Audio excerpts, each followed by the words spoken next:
thank you very much. I'm very sorry not to be with you, but I'm still with you in thoughts. And there was an email that arrived like 2 days ago trying to direct us to focus on the international instrument for exceptional limitation. Now, when you look at the title of my talk, I'm not sure if a statutory remuneration for generative AI should be included in such an instrument, because it's a very specific issue. Although I will try to modify a little bit last minute and trying to link it possibly with the elements that might be of interest for this international instrument. That was not the main focus, but I will try to make some links as I move on. This is based on some materials of some of which you might be already familiar. One of this attempt was published last year on a human rights framework for generative AI. But it mixes up with another paper that is about to be released on maybe how to put back the author in the center of copyright law via proper remuneration systems, and how can we make sure that the author gets a fair share of the cake. And that's pretty much, in line with the works that Elena and Martin has done in Amsterdam, but trying to get a little bit more conceptual maybe, and also linking it with human rights. So a few words, but of course this is kind of boring for most of you because you're very much aware of what is the human rights framework here. But in the context of generative AI, it's pretty much the classical opposition between the two main rationales of copyright law, which is on one side to foster the right to science and culture. We want new culture, we want to incentivize new culture and science, and therefore we need to have a legal framework that is fostering creativity in the field of AI. Freedom of expression, freedom of arts and science, the right to research as well when we think of uses of generative AI for research purposes.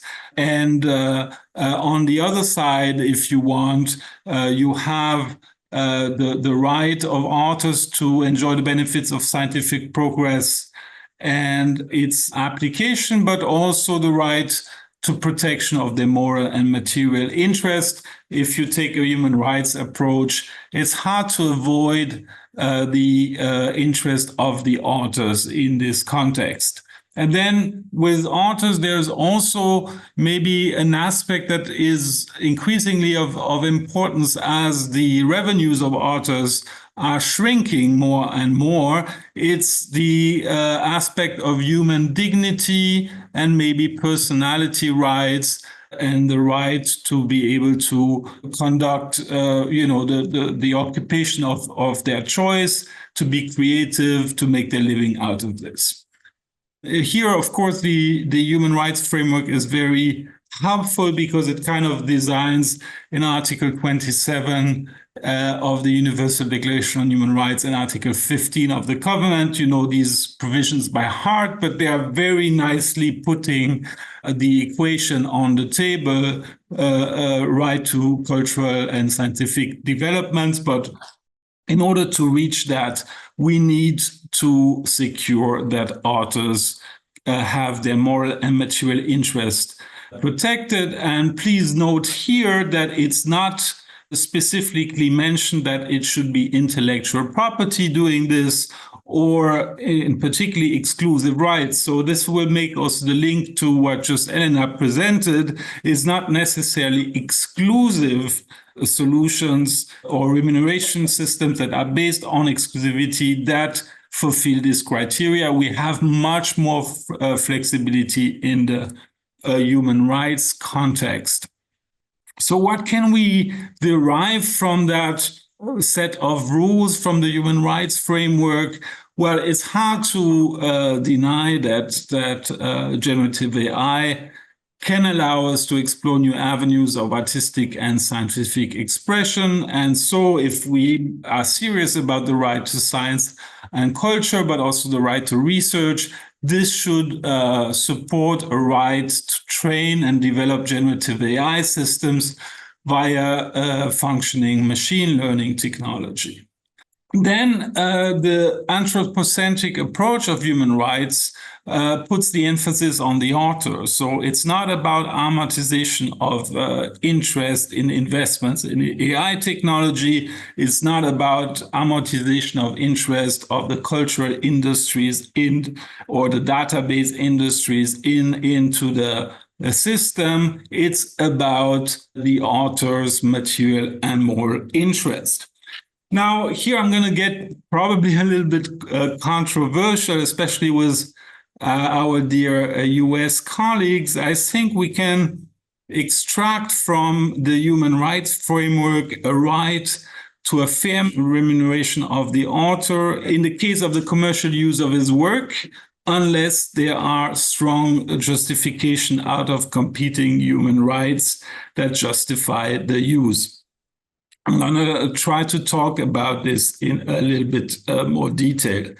And then we have the protection of the moral interest. I think this is the most complicated issue, I guess, with generative AI, far more complex than the remuneration issue, which will be solved more or less, I guess, sooner or later. But what about the moral interest?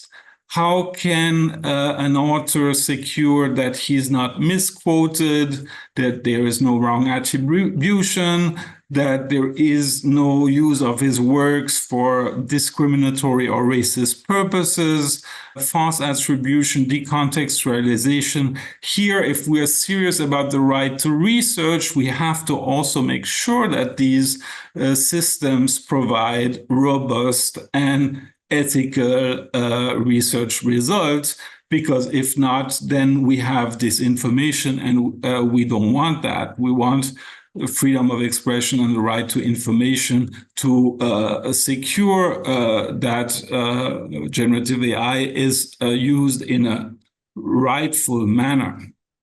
So about the constitutional framework, I think that here it's always nice to look back in an old decision of the German Constitutional Court, which had to decide, it was, I think, about an exception for education purposes.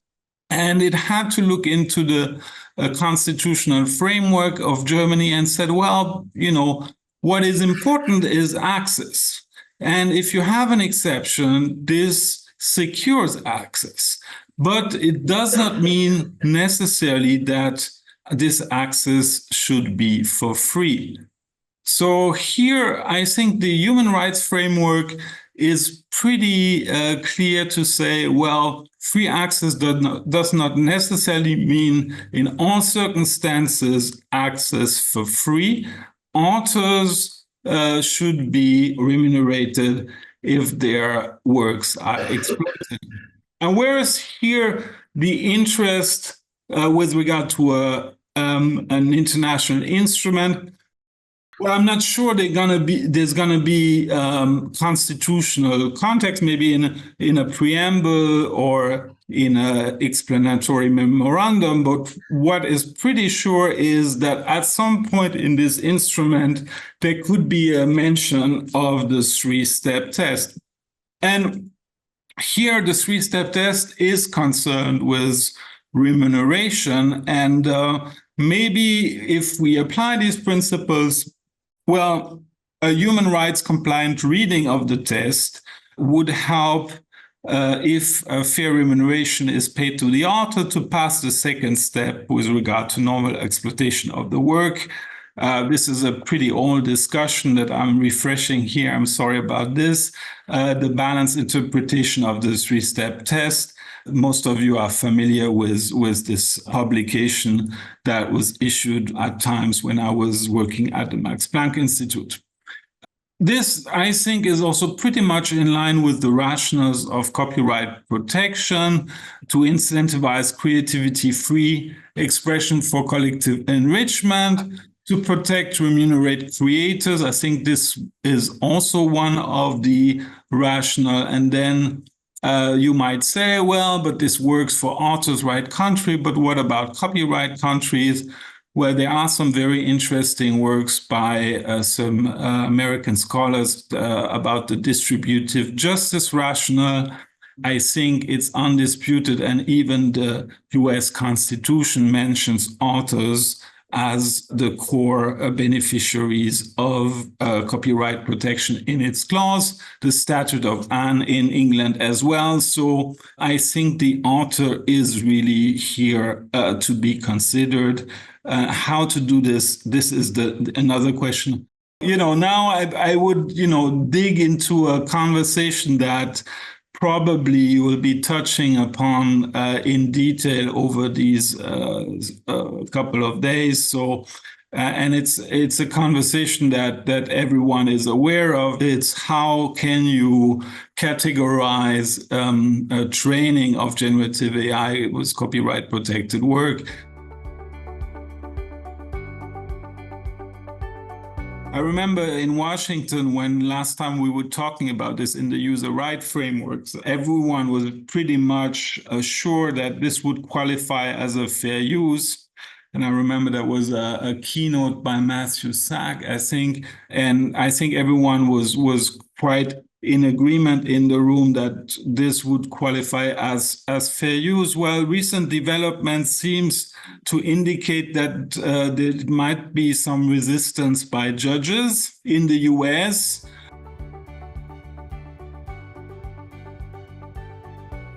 Also, a pre-publication report published by the US Copyright Office seems to be more nuanced on this matter. So there is at the moment rather some uncertainty whether this is fair use or not. And as you know, fair use is a free use, so it's black or white. Here in the EU context, I'm not going to talk about this in detail because I don't have the time.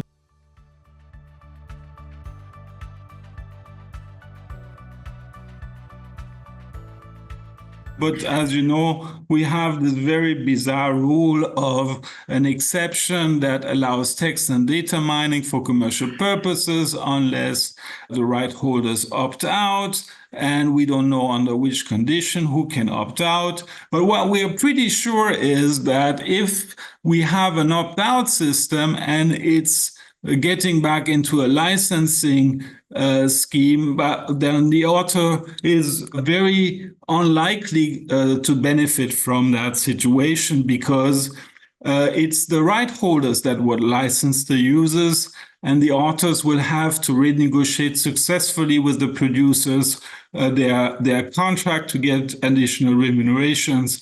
And that leads to the situation that Elena just pictured, unfair bargaining powers, unequal bargaining powers, blacklisting and all this stuff. So that's not a good situation.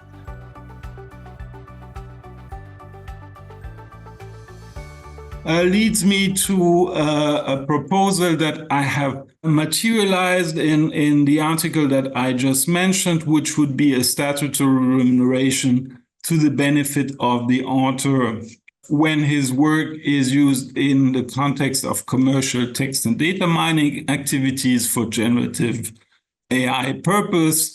Pretty much align on how we design several exceptions in the European context, what we call remunerated exceptions, which we have a pretty established experience in the European context. And what is also the most notable about this, it generates a lot of money, which can be distributed in a very favorable way to authors. Sometimes the share between authors and right holders is 50-50. Now tell me any kind of a contract signed between a producer and an author that has a 50% share. In the book context, if we get up to 10%, we can be happy.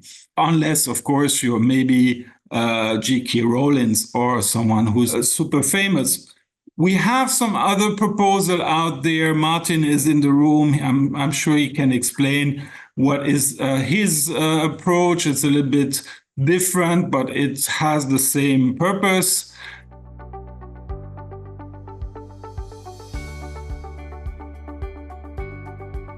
Then there is the moral right issue.